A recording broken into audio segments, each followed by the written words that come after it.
ತವರು ಜಿಲ್ಲೆಯಲ್ಲೇ ಶಾಲೆಗಳಿಗೆ ಇದೆಂಥ ಸ್ಥಿತಿ ಬಂತು ಅನ್ನುವಂಥ ಒಂದು ಪ್ರಶ್ನೆ ಈಗ ಹುಟ್ಟುಕೊಂಡಿದೆ. ಕಲಬುರಗಿಯಲ್ಲಿ ಬಹುತೇಕ ಸರ್ಕಾರಿ ಶಾಲೆಗಳಿಗೆ ಕಾಯಕಲ್ಪ ಅನ್ನೋದು ಬೇಕಿದೆ. ನಿತ್ಯ ಜೀವ ಕೈಯಲ್ಲಿ ಹಿಡ್ಕೊಂಡು ಪಾಠ ಕೇಳ್ತಿರ್ತಕ್ಕಂಥ ನೂರಾರು ಮಕ್ಕಳು ಆ ಒಂದು ಭಾಗದಲ್ಲಿ. ಕಲಬುರಗಿ ಜಿಲ್ಲೆಯ ಅಫಜಲ್ಪುರ ತಾಲೂಕು ಇಂಗಳಗಿ ಆ ಒಂದು ಗ್ರಾಮದ ಶಾಲೆ 1ರಿಂದ 7ನೇ ತರಗತಿ ತನಕ ಇರ್ತಕ್ಕಂಥ ಸರ್ಕಾರಿ ಹಿರಿಯ ಪ್ರಾಥಮಿಕ ಶಾಲೆ. ಬರೋಬ್ಬರಿ 95 ಮಕ್ಕಳು ಇರ್ತಕ್ಕಂಥ ಸರ್ಕಾರಿ ಶಾಲೆಯ ಅವ್ಯವಸ್ಥೆಯನ್ನ ನೀವು ಕೇಳಬಿಟ್ರೆ ನೋಡ್ಬಿಟ್ರೆ ಇದು ಒಂದು ಶಾಲೆನಾ ಅಂತ ಅನ್ಸ್ಬಿಡುತ್ತೆ. ಇದು ಇರ್ತಕ್ಕಂಥದ್ದು 3 ಕೊಠಡಿಯಲ್ಲಿ, 2 ಕೊಠಡಿಯಲ್ಲಿ ಶಿಥಿಲಾವಸ್ಥೆಗೆ ಬಂದು ತಲುಪಿದೆ. ಅದರ ಒಂದು ದೃಶ್ಯವನ್ನ ನೀವು ಗಮನಿಸ್ತಾ ಇದ್ದೀರಿ ನೋಡಿ. ಒಂದು ಕಡೆ ಸರ್ಕಾರಿ ಶಾಲೆಗಳ ಅಭಿವೃದ್ಧಿ, ಗುಣಮಟ್ಟದ ಶಿಕ್ಷಣ, ಡಿಜಿಟಲ್ ಕ್ಲಾಸ್ ರೂಮ್ಗಳ ಬಗ್ಗೆ ಸರ್ಕಾರ ದೊಡ್ಡ ದೊಡ್ಡ ಘೋಷಣೆಗಳನ್ನು ಮಾಡ್ತಾ ಇದೆ. ಆದರೆ ಮತ್ತೊಂದು ಕಡೆ ಮಕ್ಕಳಿಗೆ ಸುರಕ್ಷಿತವಾಗಿ ಕುಳಿತುಕೊಂಡು ಪಾಠ ಕೇಳೋದಕ್ಕೆ ಒಂದು ಗಟ್ಟಿಯಾದ ತರಗತಿ ಕೊಠಡಿ ಕೂಡ ಇಲ್ಲ. KKRDB ಅಧ್ಯಕ್ಷರಾದ ಡಾಕ್ಟರ್ ಅಜಯ್ ಸಿಂಗ್ ಅವರೇ, ಎಲ್ಲಿದ್ದೀರಾ? ಏನ್ ಮಾಡ್ತಾ ಇದ್ದೀರಾ? ಎಲ್ಲಿ ಹೋಗ್ತಿದೆ ನಿಮ್ಮ ಅಕ್ಷರ ಆವಿಷ್ಕಾರದ ಹಣ? ಎಲ್ಲಿ ಹೋಗ್ತಿದೆ ಆವಿಷ್ಕಾರದ ಹಣ? ಅಕ್ಷರ ಆವಿಷ್ಕಾರಕ್ಕಾಗಿ 3,000 ಕೋಟಿ ಹಣ ಖರ್ಚು.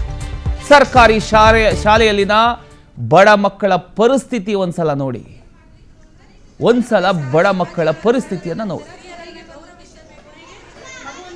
ಇದರ ಬಗ್ಗೆ ನಮ್ಮ ರಿಪೋರ್ಟರ್ ವಾಕ್ ಥ್ರೂ ಮಾಡಿದ್ದಾರೆ, ಒಂದ್ಸಲ ನೋಡ್ಕೊಂಬ. ಕಲ್ಯಾಣ ಕರ್ನಾಟಕ ಭಾಗದ ಬಹುತೇಕ ಸರ್ಕಾರಿ ಶಾಲೆಗಳು ಇವತ್ತು ಶಿಥಿಲಾವಸ್ಥೆಯಲ್ಲಿ ಇರ್ತಕ್ಕಂಥದ್ದನ್ನು ನಾವು ಕಾಣ್ತಾ ಇದ್ದೀವಿ. ಅಂತಹದ್ದೇ ಒಂದು ಶಾಲೆಯಲ್ಲಿ ಇವತ್ತು ನಾವಿದ್ದೀವಿ. ನಾವೇನು ನೋಡ್ತಾ ಇದ್ದೀವಿ, ಇದು ಕಲಬುರಗಿ ಜಿಲ್ಲೆಯ ಅಫಜಲ್ಪುರ ತಾಲೂಕಿನ ಇಂಗಳಗಿ ಬಿ ಗ್ರಾಮದಲ್ಲಿ ಇರ್ತಕ್ಕಂತಹ ಸರ್ಕಾರಿ ಹಿರಿಯ ಪ್ರಾಥಮಿಕ ಶಾಲೆಯಲ್ಲಿ ಇಲ್ಲಿ 1ನೇ ತರಗತಿಯಿಂದ 7ನೇ ತರಗತಿವರೆಗೂ ಸುಮಾರು 95ಕ್ಕೂ ಹೆಚ್ಚು ವಿದ್ಯಾರ್ಥಿಗಳು ಇಲ್ಲಿ ಏನು ವ್ಯಾಸಂಗವನ್ನು ಮಾಡ್ತಾರೆ. ಇಲ್ಲಿ ಇರ್ತಕ್ಕಂಥದ್ದು ಕೇವಲ 3 ಕೋಣೆಗಳು ಮಾತ್ರ ಇರ್ತಕ್ಕಂಥದ್ದು. ಒಂದು ಕಡೆ ಈಗಾಗಲೇ ಏನು ಆರಂಭದ ನಾವು ಏನು ತಲಬಾಗಿಲು ಅಂತ ಹೇಳ್ತೀವಿ, ಆ ಬಾಗಿಲಿಂದನೇ ಬರ್ತಿರ್ತಕ್ಕಂಥ ದೃಶ್ಯಗಳನ್ನ ನಾವು ತೋರಿಸ್ತೀವಿ. ಯಾವ ರೀತಿಯಾಗಿ ಇದೆಲ್ಲವೂ ಬಿರುಕು ಬಿಟ್ಟಿರ್ತಕ್ಕಂಥದ್ದು ಅಂದರೆ 1953ರಲ್ಲಿ ಸ್ಥಾಪನೆ ಆಗಿರ್ತಕ್ಕಂತಹ ಶಾಲೆ ಇವತ್ತಿಗೆ ಸುಮಾರು ಏನು 70 ವರ್ಷಕ್ಕೂ ಹೆಚ್ಚುಗಳ ಕಾಲ ಈ ಶಾಲೆ ಆರಂಭ ಆಗಿರ್ತಕ್ಕಂಥದ್ದು. ಆದರೆ ಇವತ್ತು ಇದು ಸಂಪೂರ್ಣವಾಗಿ ಶಿಥಿಲಾವಸ್ಥೆಯಲ್ಲಿ ಗೊಂಡಿರ್ತಕ್ಕಂಥದ್ದು. ಇನ್ನು ಜೊತೆಗೆ ಇಲ್ಲಿರ್ತಕ್ಕಂತಹ ಕಿಟಕಿಗಳು ಸಹ ಇವತ್ತು ಸಂಪೂರ್ಣವಾಗಿ ಮಾತಾಡಿಸ್ತಾ ಹೋಗ್ತೀನಿ. ಸರ್, ಇವತ್ತು ಶಿಥಿಲಾವಸ್ಥೆಗೊಂಡಿದೆ ಸರ್ಕಾರಿ ಶಾಲೆ, ಏನು ಹೇಳ್ತೀರಿ ಸರ್? ಸರ್, ರೈತ ದೇಶದ ಬೆನ್ನೆಲುಬು ಅನ್ನೋ ರೀತಿ ಈಗ ಹಳ್ಳಿಯ ಶಿಕ್ಷಣವೂ ಒಂದು ದೇಶದ ಬೆನ್ನೆಲುಬು ಇದ್ದಂಗೆ. ಯಾಕಪ್ಪ ಅಂದ್ರೆ ನಮ್ಮ ಅಫಜಲ್ಪುರ ತಾಲೂಕಿನ ಇಂಗಳಗಿ ಬಿ ಗ್ರಾಮದ ಶಾಲೆ ಪೂರ್ತಿ ಶಿಥಿಲಗೊಂಡಿದೆ. ಇಲ್ಲಿ ಶಾಲೆಯೊಳಗೆ ಕುಂದಿರ್ಬೇಕಂದ್ರೆ ಹುಡುಗರ್ನು ಒಂದು ರೀತಿ ಭಯ ಪಡ್ಲಕತ್ತಾರ, ನಮ್ಮ ಶಾಲೆಯಲ್ಲಿ ಶಿಕ್ಷಕರನ್ನು ಭಯ ಪಡ್ಲಕತ್ತಾರ. ಇಲ್ಲಿ 100 ಹುಡುಗರು ಅದಾರ ಇಲ್ಲಿ ನಮ್ಮ ಶಾಲೆಯಲ್ಲಿ. ಯಾಕಪ್ಪ ಅಂದ್ರೆ ಟೋಟಲಿ ನಮ್ಮ ಗ್ರಾಮದಲ್ಲಿ 100 ಹುಡುಗರಿಗೆ ಇರೋದು ಒಂದೇ ರೂಮ್ ಸ್ಕೂಲ್. ಉಳ್ಕಿದೆಲ್ಲ ಹುಡುಗರು ಪೂರ ಹೊರಗಡೆ ಕುಂದಿರ್ತಾರ, ಅಲ್ಲಿ ಏನಂತಾರೆ ಗ್ರೌಂಡ್ನಾಗ ಕುಂದಿರ್ತಾರ. ಅದಕ್ಕೆ ಈಗ ನಮ್ಮ ಕಲ್ಯಾಣ ಕರ್ನಾಟಕ ಭಾಗದ KKRDBಯಲ್ಲಿ ಎಷ್ಟೋ ಬಜೆಟ್ ಬರ್ಲಾಗತ್ತವ. ಈಗ ಆ ಬಜೆಟ್ ಎಲ್ಲಿ ಹೋಲಕತ್ತದ ಅನ್ನೋದೇ ನಮಗೆ ಖೂನಾಗಲಾಗದ.